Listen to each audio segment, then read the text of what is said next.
அகம் வாழ்க வளமுடன். குரு வாழ்க, குருவே துணை. சிந்தனையை உடல்நலத்தை சீரமைத்து உய்வித்த ஆசான் அருள் தந்தையை வணங்கி நார்வே டென்மார்க் மனவளக்கலை மன்றம் இது ஆன்லைன் மூலமாக சிறப்பான ஒரு முறையில் தொண்டாற்றி கொண்டிருக்கும் அனைத்து அன்பு தெய்வங்களுக்கும் எனது காலை வணக்கங்களும் வாழ்த்துக்களும். இணையதளத்தில் இணைந்துள்ள அனைத்து அன்பு உள்ளங்களுக்கும் வாழ்க வளமுடன். நீங்களும் உங்கள் அன்பு குடும்பமும் வாழ்க வாழ்க வாழ்க. சிறப்பான ஒரு தவம், வரவேற்புரை. நன்றி அம்மா, வாழ்க வளமுடன். ஒரு முக்கியமான ஒரு சப்ஜெக்ட் நமக்கு ஆன்லைன்ல நமக்கு கொடுக்கப்படுகிற ஒவ்வொன்றும் சிறப்பானதுதான். இது சாஞ்சி நமக்கு ஒரு மரபு வழியாக ஒரு மாற்றத்தை நம்மளுக்குள்ள கொடுக்கணும்னா, உன் விதிய மதியால வெல்லணும்னாக்கா எந்த ஒரு கல்வியை நம்ம உணரணும், உலகில் அமைதி ஏற்படுவதற்கு எந்த ஒரு கல்வியை அடுத்த தலைமுறைக்கு நம்ம கொடுக்கணும் என்பது ஆணித்தரமாக நமக்கு கொடுக்கப்பட்ட ஒரு விஷயம்தான் செயல் விளைவு உணர்கல்வி. அதாவது கல்வியில எத்தனையோ இருக்கு. கல்வி என்பதே நமக்கு அறிவு வளர்றதுக்காக தான். அறிவு வளர வளர நம்ம கிட்ட இருக்க அகம்பாவும் மாறணும், அறியாமை விலகணும், பணிவு வரணும். இதுக்குதான் நமக்கு கல்வி என்பதே. அறியாமை விலகணும், அகம்பாவம் மறையணும், பணிவு வரணும். இதுக்குதான் கல்வி என்ற ஒண்ணே நம்ம பயந்துகிட்டு இருக்கோம். மாணவர்களுக்கு இந்த கல்வி இன்னும் அவசியம், நமக்கு ரொம்ப ரொம்ப தேவைதான். ஏன்னா அது நம்ம கிட்ட கொஞ்சம் மாற்றத்தை எதிர்பார்க்கறது கொஞ்சம் நம்ம ஸ்ட்ரெயின் பண்ணணும். ஆனா அடுத்த தலைமுறைக்கு இது ஒரு கல்வி வாயிலாகவே ஒரு சப்ஜெக்டா போயிடுச்சுன்னு வச்சுங்க, ரொம்ப ஈஸியான ஒரு நல்ல மாற்றத்தை இந்த சமுதாயத்தில் காண முடியும். வேல்யூ எஜுகேஷன், அப்படியே மாணவர்களுடைய மேம்பாட்டிற்கு உதவும் வேல்யூ எஜுகேஷன் ஒரு 4 கல்விகள் இருக்குது. எழுத்தறிவு, லிட்ரஸி, தொழில் அறிவு, ப்ரொஃபஷனலிசம், ஒழுக்க பழக்க அறிவு, எத்திக்கல் நாலேஜ், இயற்கை தத்துவ அறிவு, நேச்சுரல் பிலாசபி நாலேஜ். இந்த மாதிரி ஒரு 4 கல்வியை மாணவர்கள் மேம்பாட்டிற்கு உடைய வேல்யூ எஜுகேஷனாக கொடுத்துக்கிட்டு இருக்காங்க. அன்றைக்கு குருகுல கல்வின்னு ஆய கலைகள் 64 கொடுத்துட்டு இருந்தாங்க. இன்னைக்கு இதெல்லாம் எந்த அளவுக்கு எல்லாருக்கும் கரெக்டா போகுதுன்றது தெரியாது. குருகுல கல்வின்றது இன்னைக்கு இல்ல. நம்ம வேதாத்திரதான் விஷ்ணு மூலம் கொஞ்சம் அப்படி நம்ம கொடுத்துட்டு இருக்கோம். அடுத்து பாத்தீங்கன்னாக்கா இந்த வேல்யூ எஜுகேஷன்லயும் இந்த நாளும் எல்லாருக்கும் எல்லாமும் போய் எந்த அளவுக்கு எடுத்துக்கிட்டு இருக்காங்க தெரியல, எந்த அளவுக்கு எல்லாருக்கிட்டையும் மாற்றம் இருக்குன்றது தெரியல.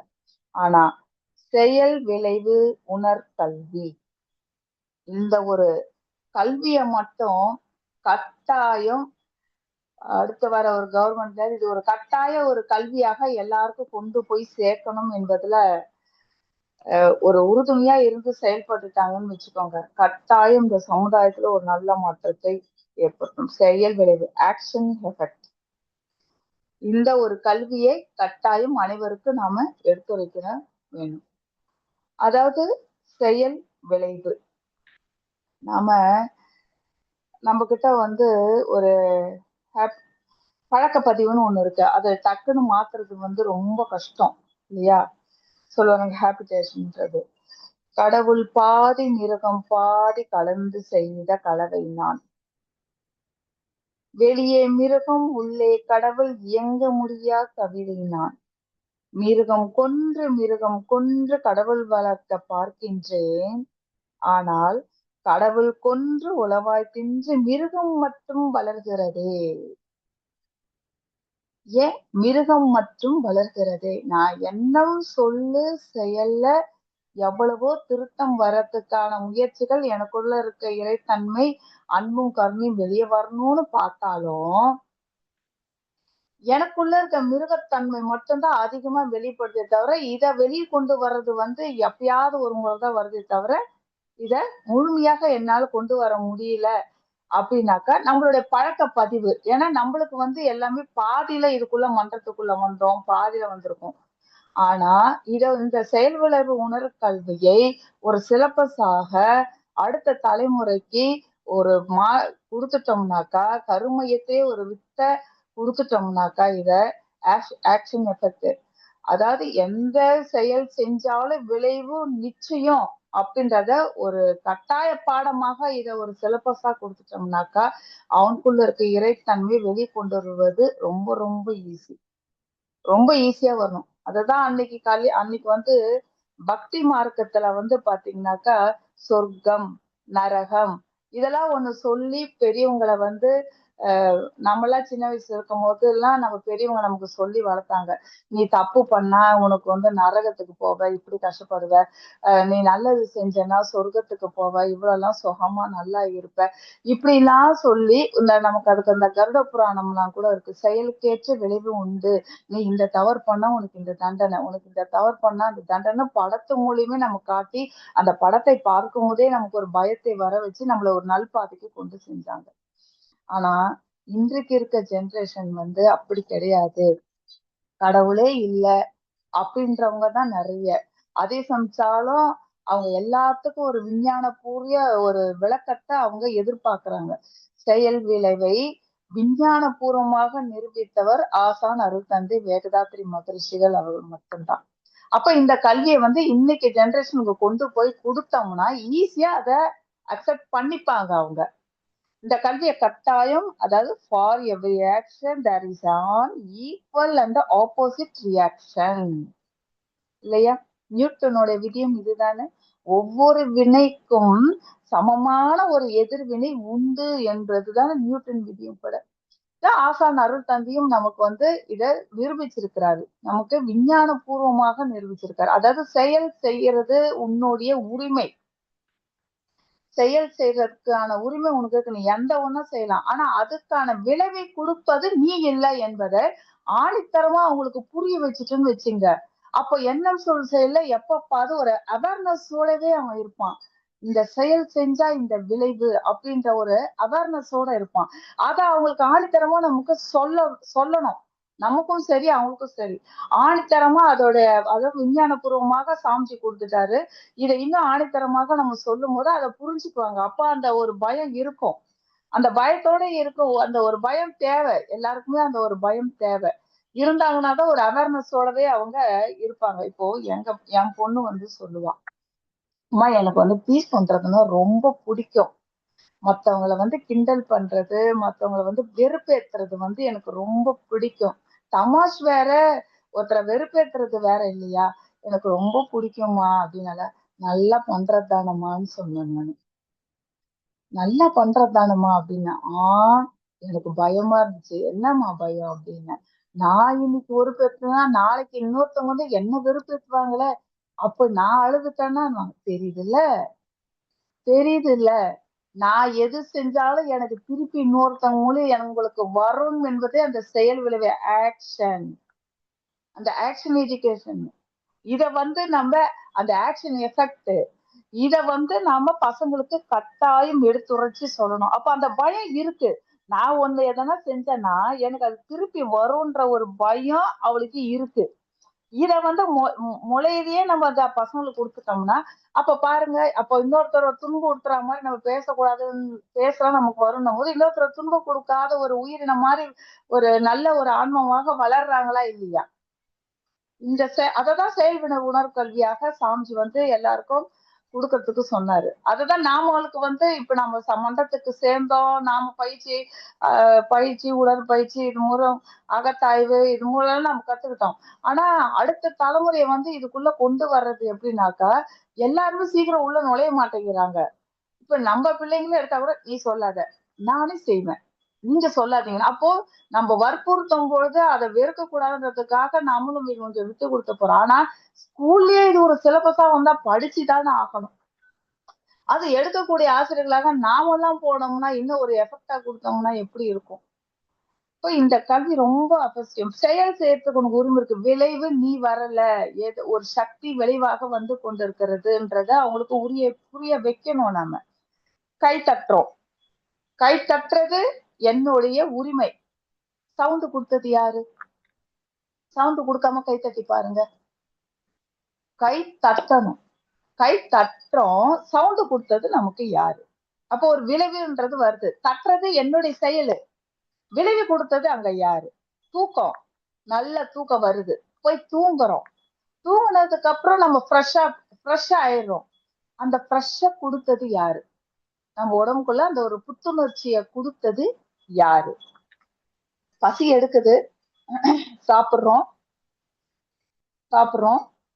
அப்போ நம்ம சாப்பிட்ட சாப்பாடு உள்ள 7 தாதுக்களாகி நம்ம உடல் உறுப்புகளுக்கு எனர்ஜி போகுது. சாப்பிட்டதான செயல் மட்டும்தான் நான் செஞ்சேன். அது 7 தாதுவாக்கி எல்லாத்துக்கும் எனர்ஜியா போனது யாரு? அந்த விளைவு செய்யறது நாம இல்லையே. தடவி கொடுக்குறோங்க நம்ம உடம்ப. தடவுனாக்கா நம்ம ஒரு கையெடுத்து இன்னொரு கையை தடவும் போதே நமக்கு நல்லா இருக்கு, சுகமா இருக்கு. தடவுனது மட்டும்தானே நம்ம செஞ்சோம். அந்த ஒரு ஆறுதலான ஒரு சுகமான உணர்வை யார் கொடுத்தா? கால் பயிற்சி பண்றோம்.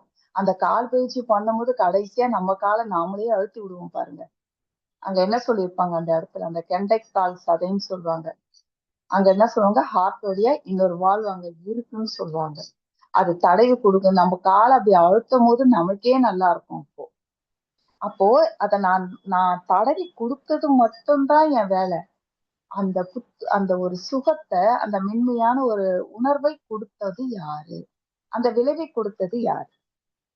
அடிக்கிறேன், வலிக்குது, அடிச்சது என்னோட செயல், வழியாக வந்தது யாரு?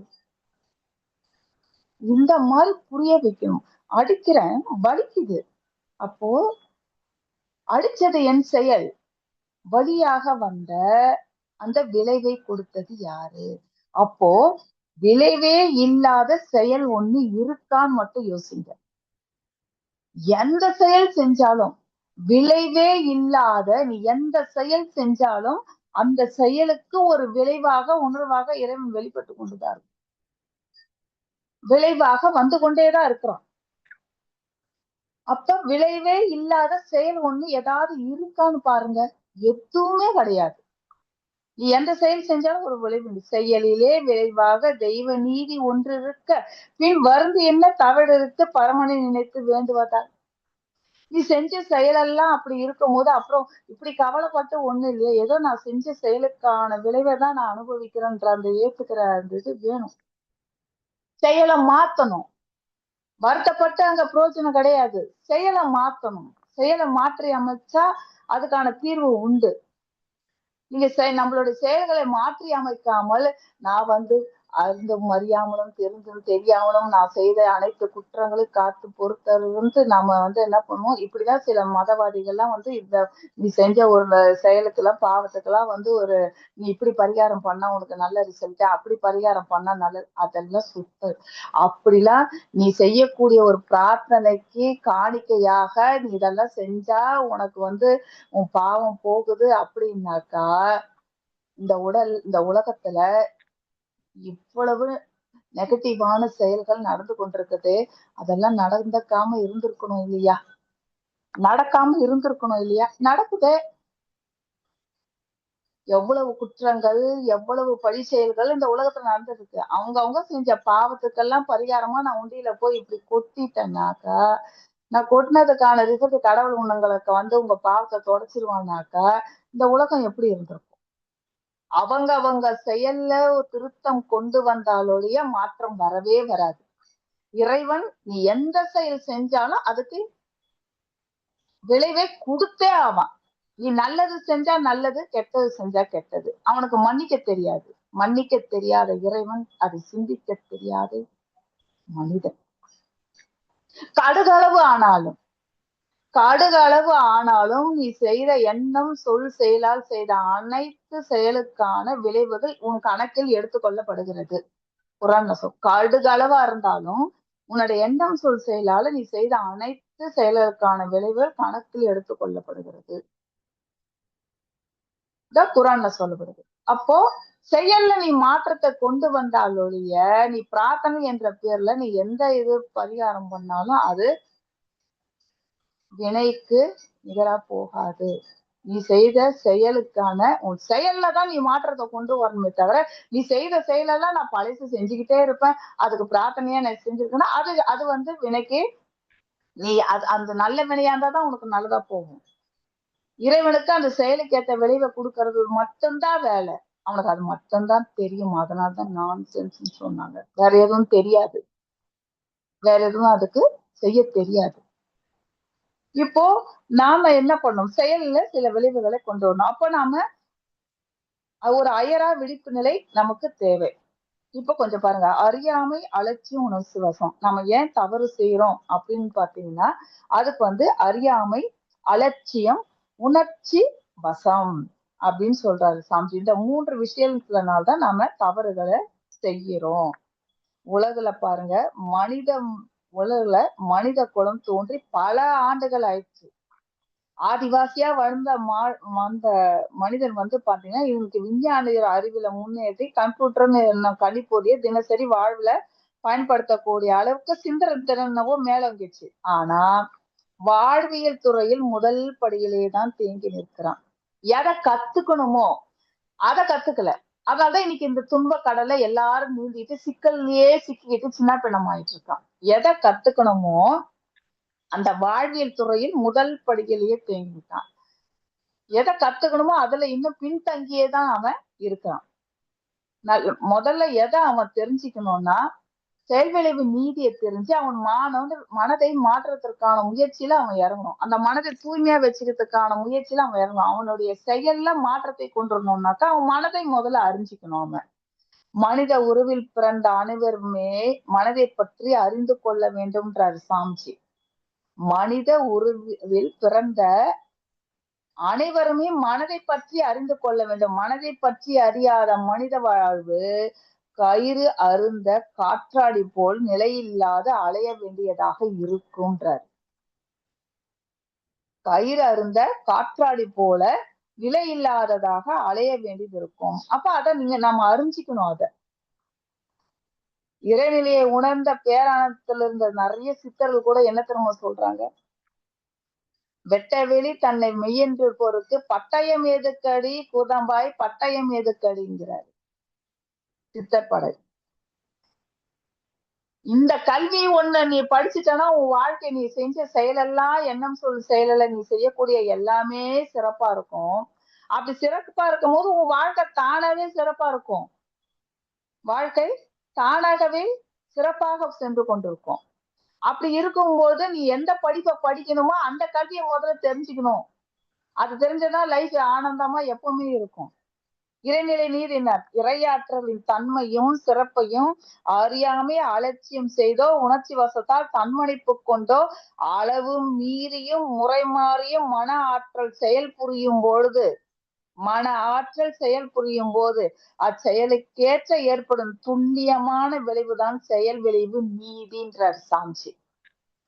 அப்ப இந்த மனதை பற்றி எதுக்கு நமக்கு மன வல்ல கலைன்னு பேர் வச்சார் பாத்தீங்களா? செயல அறியாமல் அழைச்சி உணர்ச்சி வசத்தால் அளவு முறை மீறி மாறும் பொழுது அது தன்முனைப்புனால அதுக்கேற்ற செயலுக்கேற்ற விளைவை கொடுப்பதுதான் இறை நீதி. 5 அளவு முறை சிறிதளவும் தவறாமல் பிழை இல்லாமல் அன்பும் கருணையுமே இயல்பாக அமைந்துள்ள இறைநிலையானது ஜீவன்களிலிருந்து எடும் செயல்களுக்கு தக்கபடி அழைக்கின்ற இவ்விளைவுதான் கூர்தலறம் என்ற இறை நீதியாகும். இததான் கூர்தலறம் என்ற இறை நீதியாகும்ன்றாரு ஆசான் அருள் தந்தை அவர்கள். எவ்வளவு சிறப்பா சூப்பரா கொடுத்திருக்கிறார் பாரு. அப்ப நீ மனதை அறிஞ்சு உன் செயலுக்கேற்ற விளைவை அங்கு நாம கொடுக்க வேண்டியது என்பது மிக மிக அவசியம். எல்லாத்துக்கும் மேல ஒரு இறைவன் என்பவன் நம்மளை கண்காணித்து கொண்டே நம்மள இருக்கிறான் அப்படி என்ற அந்த இறை நீதியை மட்டும் நம்ம தெரிஞ்சுக்கிட்டோம்னு வச்சுங்க, ஒரு பயம் இருக்குங்க.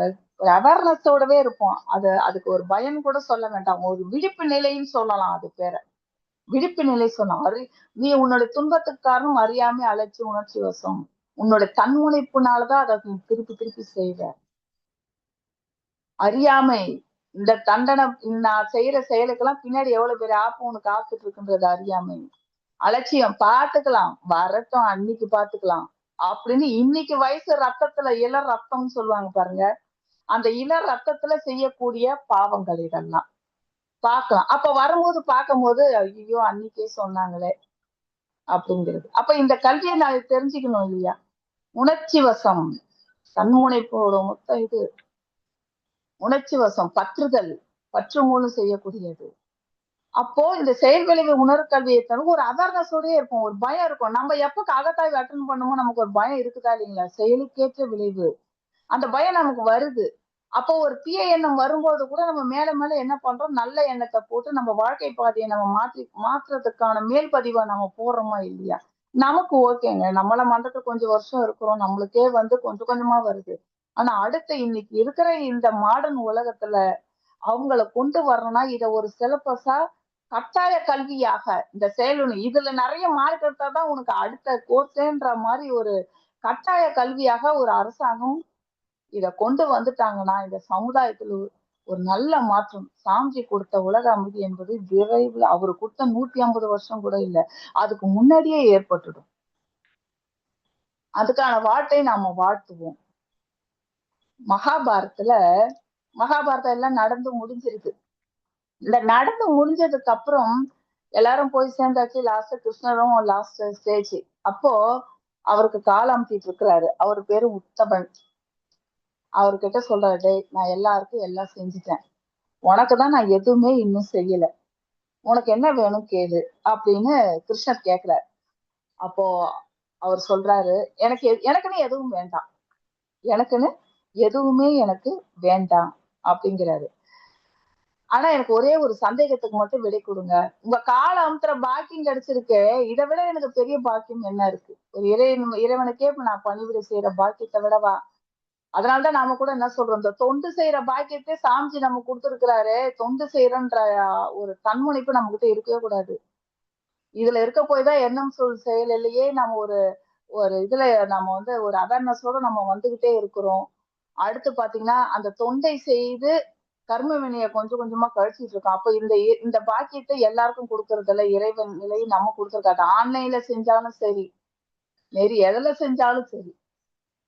அதனாலதான் இந்த பாக்கியத்தை நீ எனக்கு கொடுத்துருக்க, அதே போதும், எனக்கு ஒரு சந்தேகத்தை மட்டும் கிளியர் பண்றேன்றாரு அந்த உத்தவன்றவர். என்ன கேளுங்க, இந்த மகாபாரதத்தைன்ற ஒண்ணு நீங்க நடத்தாமலே இருந்திருக்கலாம் இல்லைன்னு. அது என்னால முடியாது, அதான் அவன் எண்ணத்தை கேட்டுறதுதானே நடக்குது அப்படின்னு. சரி, அதுல வரைக்கிற அந்த சூதுவாதம் நடத்தாம நீங்க காப்பாத்தி இருக்கலாம்ல அப்படின்னு கேக்குறாரு. அப்பதான் கிருஷ்ணர் சொல்றாரு, ஒரு நல்ல ஆன்சர்ஸ் பண்றாரு. அப்போ நீ நல்ல கேள்வி கேட்ட, அந்த சூது நடத்தாம நீ காப்பாத்தி இருக்கலாம்ல அப்படிங்கிற. அதாவது துரியோதனன் ஒரு விவேகி, தனக்கு சூது ஆட தெரியாது என்பதை அவன் தெரிந்து வைத்திருக்கிறான். அதனால தனக்கு பதில் தன் மாமாவா ஆட சொன்னான். ஆனா தர்மர் என்ன பண்ணாரு, அப்ப அவர் செஞ்ச செயலுக்கான விளைவு அவங்க அனுபவிச்சுட்டாங்கல்ல. தனக்கு ஆட தெரியாது என்பதே அவருக்கு தெரியாது, தெரிஞ்சிக்காம இருந்திருக்கிறாரு பாருங்க. இதுக்கு 6 அறிவு இருக்கு. நமக்கு என்ன தெரியும் என்ன தெரியாதுன்றது கூட நம்ம தெரியாம இருக்கிறோம் பாருங்க. நான் அங்கதான் இருக்கிறேன் வாசப்படியிலேயே. அவன் அவனுக்கு தெரியாதுன்றதுக்காக கிருஷ்ணரை கூப்பிட்டார்ல, மாமா எனக்கு பதில் என் மாமா ஆடுவார்னாரு. இவன் சொல்லி இருக்கலாம்ல, எனக்கு பதில் என் மாமா ஆடுவார்னு சொல்லியிருந்தா இன்னைக்கு இவ்வளவு பெரிய ஒரு இன்சிடென்ட் நடந்திருக்காது. ஆனா அவன் என்னை கூப்பிடாதது மட்டும் இல்ல, இந்த ஆடுற நேரத்துல என் மாமா வரலன்னா நல்லா இருக்கணும்னு என்ன போட்டான் பாரு ஒரு எண்ணம். வரலன்னா நல்லா இருக்கும்னு நினைச்சேன். நான் வாசப்படியிலேயே தான் இருந்தேன். அப்பனா நீ கூப்பிட்டாதான் வருவியான்னு கேக்குறாரு உத்தமர். கூப்பிடாதே போய் காப்பாற்ற வேண்டியத கூப்பிட்டா, ஆமா நான் கூப்பிட்டாதான் வருவேன், நீ உன் செயல் கேட்ட வேலையை அனுபவிக்கணும்னு இருக்கு. கர்மா, அதான் கர்மா பேரு. என்னை கூப்பிட்டுருந்தா நான் வந்திருப்பேன், அவன் என்னை கூப்பிடல அப்படிங்கிறாரு. அப்போ அந்த இடத்துல அவன் கூப்பிட்டு ஒரு இறைவன் அங்க நின்றுட்டு இருக்காரு அப்படின்ற ஒரு பயம் எல்லாருக்கும் இருந்திருக்கும் இல்லையா? நாம் செய்யும் காரியத்தை இறைவன் ஒருவன் கண்கு காமிக்கிறான் என்ற ஒரு உணர்வு இருந்தா அந்த இடத்துல அறச்செயல் மட்டும்தான் நடக்குமே தவிர வேற செயல் நடக்காது இல்லையா? அவன் கூப்பிடல, வரக்கூடாதுன்னு வேற நினைச்சாரு. அப்ப இறைவன் ஒருத்தன் அங்க இருந்திருந்தால் இதையெல்லாம் கண்காணிக்கிறான்ற ஒரு பயம் இருந்திருக்கணும் அவனுக்கு. அப்ப நாம் செய்யும் காரியத்தை இறைவன் கண்காணிக்கிறான் என்ற ஒரு பயம் நமக்கு இருக்கணும். நம்ம இப்ப தெரிஞ்சுக்கிறோம் உள்ளுக்குள்ளேயே ஒரு கேமரா கருமையம் நம்மளை கவனிச்சுக்கிட்டே இருக்கு அப்படிங்கிறத நம்ம கவனிக்கிறோம் இல்லையா? இந்த பயத்தை உணர்த்துவதுதான் செயல் உணர்வு கல்வி. வெற்றி வரும்போது மழுகின்ற மனிதன் சோதனை வரும்போது துவண்டு விடுக்கிறான். நான் யாருக்கு என்ன பாவம் செஞ்சனோ தெரியலையே அப்படின்னு என்ற கேள்விக்கு ஒரு விடா முயற்சியை மட்டும் அவன் தேடினானா இயற்கை விதி அவனுக்கு புரிஞ்சிருக்கும். ஆனா புலம்புறானே தவிர அந்த புலம்பல்லதான் அவன் இருக்கிறானே தவிர அதுக்கான விடையை தேட மாட்டேங்கிறான். செய்யாத ஒன்றுக்கு கடவுள் என்றுமே விளைவை கொடுக்க மாட்டான். ஒவ்வொரு வினைக்கும் சமமான ஒரு எதிர்வினை மட்டும்தான் அவன் கொடுத்து கொண்டிருக்கிறான். அப்போ ஒன்னே ஒண்ணு, கார்ல் மார்க்ஸ் இப்ப நாம செய்யக்கூடிய இந்த செயல்ல மாற்றத்தை கொடுக்கறதுனால என்னென்ன விளைவுகள் பின்னாடி கூட நமக்கு ஏற்படும்ன்றத பாருங்க. கார்ல் மார்க்ஸ் இருக்கிறார், மூலதனம்ன்ற ஒரு புக்கை அவர் எழுதினார். அவர் எழுதிட்டு அவர் இறந்துட்டாரு. ஆனா இறந்ததுக்கு அப்புறம் அந்த புக்குனால நிறைய பேர் பயனடைஞ்சாங்க, நிறைய பேர் நல்ல லெவலுக்கு வந்தாங்க. ஆனா அவர் இன்னைக்கு உயிரோட இல்லை. ஆனா அதற்கான பலன், அந்த அவர் செஞ்ச செயலுக்கான வினை எப்படி போய் சேர்ந்துச்சா அவரோட ஆன்ம தூய்மை, அவரோட ஆன்மா தூய்மையாச்சுன்றார். நம்ம இறந்த உடனே எல்லாரும் சுத்தவழி போயிடுவோமா? அடுத்த லேயரை கடந்துதானே போகணும். அவர் அதை செய்த தர்மம் தலை காக்கும், என்னைக்கும் காக்கும். அது அவர் அன்னைக்கு எழுதின புக்கு வெளிவரும்போது அவர் இல்லைன்னாலும் அதனால பயனடைந்தவர்களுடைய புண்ணிய பலன் அவரோட ஆன்ம தூய்மைக்கு பயன்பட்டது. இதுதாங்க நம்ம அவரோட ஆன்ம தூய்மைக்கு அதை எந்த ஒரு எதிர்பார்ப்பும் இல்லாமல் சோசியல் சர்வீஸ், இது இறைவன் எனக்கிட்ட பணி, இது இறை பணி, இதை செய்யற பாக்கியம் எனக்கு கொடுத்துச்சுன்றத நம்ம எந்தவித எதிர்பார்ப்பும் இல்லாம நம்ம செய்யும் பொழுது அதுக்கேற்ற வினையை இறைநிலை நமக்கு அந்த கர்மத்துக்கு கர்ம வினை தூய்மை அங்க நடைபெற்று கொண்டிருக்கிறது. ஆன்மா தூய்மை அடைந்து கொண்டிருக்கிறது. ஒரு ஜீவாத்மாவோட அறிவாட்சி தரம் என்ன? பட்டார் தகவிலார் என்பது அவரவர் எச்சத்தால் காண்படும். நான் ஒரு மாண்புமிக்க மனிதரா இல்லையா என்பது அவரோட கர்ம வினையின் பயனால அந்தந்த சந்ததியை பார்க்கும் போதே அவங்க அப்பா அம்மா தாத்தா பாட்டி கொள்ளு தாத்தா கொள்ளு பாட்டி எல்லாம் எப்படி வாழ்ந்திருப்பாங்கன்றத ஒருத்தரை பார்க்கும் போதே தெரிஞ்சிடும். இவங்க கேரக்டரே இப்படி இருக்குன்னா இவங்களுக்கு முன்னாடி இருந்தவங்க எப்படி இருப்பாங்கன்றத ஒருத்தர் வச்சே கணிச்சிடலாம். குணம் நாடி குற்றம் நாடி அவற்றுள் மிக நாடி மிக்க கொலர்.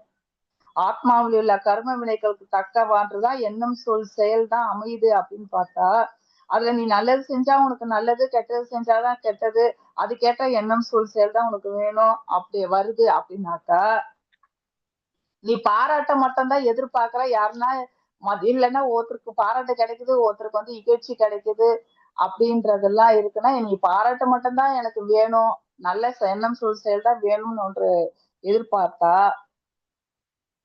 பிறப்பில எத்தகைய கர்ம வினையை நீ சுமந்து வந்திருக்கிறியோ அதுக்கேற்றதான் நடக்கும். அந்த தொடர்ச்சி இருப்பதற்கான செயல்விளை உணர்வு கல்வியாக ஞானிகள் கற்றுக் கொடுத்த பயிற்சிகள் மூலம் நாம நல்லவனாக திருத்தி கொள்ள முடியும். அதுக்கு கொஞ்சம் பொறுமையும் விடாமுயற்சியும் நமக்கு தேவை. நாம சத்சங்க தொடர்போடு இருக்கிறோம், கொஞ்சம் பொறுமையா இதை தொடர்ந்து கடைபிடிக்கும் போது அந்த செயலைக்கான விளைவு நமக்கு நல்விளைவாகவே நாம் அமைத்து வந்து கொண்டிருக்கிறோம். ஆனா இந்த செயல் விளைவு உணர்வு கல்வி ஒரு கட்டாய கல்வியாக அடுத்த தலைமுறைக்கு கல்வி வாயிலாக ஒரு சிலபஸா இதை அனைவருக்கும் கொண்டு செல்ல வேண்டும் என்று சொல்லி ஒரு சிறப்பான தலைப்பை கொடுத்து என்னை சிந்திக்க வைத்த நல்ல ஆன்மாங்களுக்கு நன்றி கூறி, பொறுமையாக கேட்ட அனைத்து அன்புகளுக்கும் நன்றி கூறி, இந்த ஒரு செயல் உணர்வு கல்வி அனைவருக்கும் ஒரு நல்ல மாற்றத்தை ஏற்படுத்தும் என்று சொல்லி நன்றி கூறி இன்றைய சிந்தனை நிறைவேற்றிக் கொள்கிறேன். வாழ்க வளம்.